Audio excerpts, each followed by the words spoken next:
Assalamualaikum warahmatullahi wabarakatuh. Bertemu lagi kita dalam kelas Adab dan Akhlak Islamiah bagi tahun 3. Seperti biasa bersama dengan Ustazah Umi Syariatul Az-Zahra, guru bagi mata pelajaran Adab dan Akhlak Islamiah. Baiklah, sebelum kita memulakan kelas kita pada petang ini, marilah sama-sama kita membaca doa belajar. Bismillahirrahmanirrahim. Allahumma aftah alaina hikmataka wanshur alaina min khazaini rahmatika ya arhamar rahimin. Amin ya rabbal alamin. Baiklah anak-anak murid sekalian, saya doakan semoga anda semua berada dalam keadaan sihat sejahtera. Kita masih lagi dalam pelajaran pertama, iaitu adab berjiran dan bermasyarakat. Pada petang ini, murid-murid akan mengetahui dua perkara isi penting, iaitu pengertian adab dengan jiran Islam dan pengertian adab dengan jiran bukan Islam. Baiklah, subtopik yang pertama ialah pengertian adab dengan jiran Islam. Yang pertama, orang yang tinggal serumah. Yang kedua, orang yang tinggal berdekatan dengan rumah kita. Yang ketiga, orang yang tinggal dalam lingkungan jarak 40 buah dari rumah kita. Dan yang keempat, orang yang tinggal senegeri dengan kita. Baiklah, jiran Islam ni sebenarnya simple sahaja. Sebab apa? Umat Islam seluruh dunia dikira bersaudara. Oleh itu, jiran Islam ni walaupun dia masih lagi tinggal senegeri dengan kita tetapi jauh, ia tetap jiran kita mengikut konsep dalam jiran Islam. Maksud di sini, jiran Islam ni sesiapa sahaja orang Islam walaupun dia bukan tinggal berdekatan dengan rumah kita, mereka tetap jiran Islam. Sebab orang Islam adalah bersaudara, tidak kira di mana sahaja kita berada. Seterusnya ialah adab dengan jiran Islam. Apa yang perlu kita buat dengan jiran kita yang beragama Islam? Yang pertama, memelihara kehormatan dan harta jiran.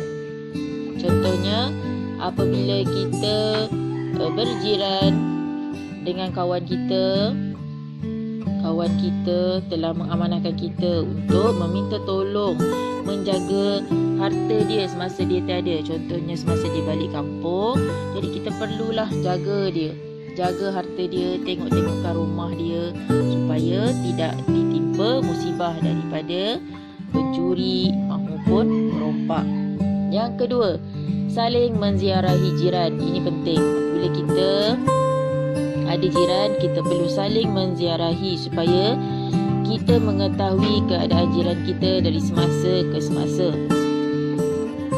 Bukan ambil tahu, maksudnya bukan kita sibuk tentang jiran kita, tapi kita ambil berat apa yang dihadapi oleh jiran kita. Dia sihat ke, dia sakit ke, dia dah makan ke belum.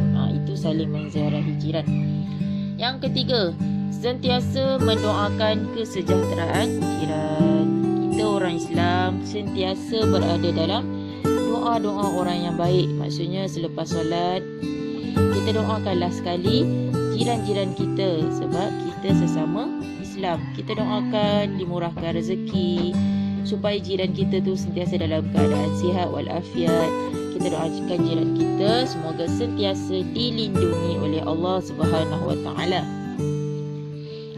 Yang keempat, mengajak jiran berbuat baik dan mencegah perkara yang mungkar. Ini penting. Kita sesama jiran duduk sebelah rumah ataupun senegeri yang jauh, oleh kerana kita orang Islam, kita kena sentiasa mengajak jiran kita berbuat baik, buat baik ke arah kebaikan. Contohnya, menolong orang-orang susah, memberi bantuan kepada yang memerlukan, dan mencegah perkara yang mungkar. Mencegah perkara yang mungkar ni contohnya apabila kita nampak jiran kita nak buat perkara yang tidak baik. Jadi kita kena tegur jiran kita supaya tidak berbuat perkara yang tidak elok. Apabila kita dah berjaya mencegah jiran kita daripada buat perkara yang mungkar, kita sekali akan mendapat pahala daripada Allah Subhanahu Wa Taala.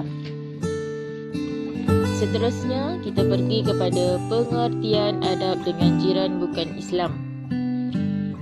Pengertiannya ialah, jiran bukan Islam ialah jiran yang menganuti agama lain seperti Hindu, Kristian dan mempunyai hak sebagai seorang jiran. Maksudnya begini, apabila kita mempunyai jiran yang bukan Islam, yang menganuti selain daripada agama Islam seperti Hindu, Kristian, mereka tetap mempunyai hak sebagai seorang jiran yang perlu kita beri. Maksudnya kita kena jaga hak-hak bersama jiran walaupun jiran kita bukan seorang yang beragama Islam. Baiklah, kita tengok apa dia adab kita yang kita boleh lakukan dengan jiran bukan Islam. Yang pertama, mengambil berat terhadap penderitaan yang ditanggung jiran. Walaupun dia bukan beragama Islam, apabila dia mengalami kesukaran dalam kehidupan seperti anak dia tidak sihat, belum makan ataupun macam-macam lagi, kita perlu ambil berat. Kita boleh bantu apa yang kita boleh bantu. Contohnya, apabila mereka mengalami kesusahan untuk makan, kita boleh beri makanan yang ada di rumah kita kepada mereka supaya mereka dapat meneruskan kehidupan. Yang kedua, menghulurkan bantuan kepada yang memerlukan. Jadi kita kena sentiasa prihatinlah dengan jiran kita walaupun mereka bukan Islam. Kita boleh menghulurkan bantuan kepada yang memerlukan, yang boleh kita sediakan untuk mereka. Yang ketiga, mengucapkan tahniah kepada jiran yang mendapat kejayaan. Kita sebagai jiran, walaupun mereka bukan Islam, kita perlu sokong kejayaan yang mereka terima. Contohnya, berjaya dalam pelajaran, kita kena ucapkan tahniah supaya jiran kita tu tahu walaupun tidak sama agama, tapi jiran kita tahu bahawa kita kasih kepada mereka sebagai manusia. Yang keempat, memelihara pandangan ke rumah jiran ni penting. Contohnya, kita mempunyai jiran beragama Hindu. Mesti dia ada dia punya tokong ataupun tempat dia sembahyang kan. Kita perlu peliharalah pandangan kita supaya kita tidak selalu pandang benda-benda negatif yang ada di rumah jiran kita yang boleh mendatangkan kita punya fikiran yang macam-macam. Sebagai contohnya, kita tengok dia punya tokong ke tempat sembahyang dia ke. Kalau boleh kita pandang sahaja, jangan pandang dengan pandangan yang membawa kepada pemikiran negatif. Yang tu tak baik. Kita boleh pandang sekadar kita nak tengok rumah jiran kita tu dalam keadaan baik ataupun tidak. Kita tidak boleh pandang pandangan yang boleh mendatangkan fitnah. Jadi kita kena pelihara pandangan kita ke rumah jiran supaya tidak mendatangkan perkara-perkara yang boleh menyebabkan pergaduhan antara kita dan jiran kita. Baiklah, itu adalah habis sudah kita punya pelajaran kita pada petang ini, iaitu mengenai topik pengertian adab dengan jiran Islam dan pengertian adab dengan jiran bukan Islam. Sebenarnya kita, apabila kita mempunyai jiran, tak kiralah Islam dan bukan Islam, kita perlu pelihara kita punya jiran. Kita perlu hormati kita punya jiran. Sebab apa? Kita hidup dalam suasana masyarakat yang harmoni. Kita sebagai orang Islam perlu menunjukkan contoh yang baik kepada agama-agama lain. Baiklah, sampai sini sahaja pelajaran kita pada petang ini. Sekian, terima kasih, sehingga berjumpa lagi. Assalamualaikum warahmatullahi wabarakatuh.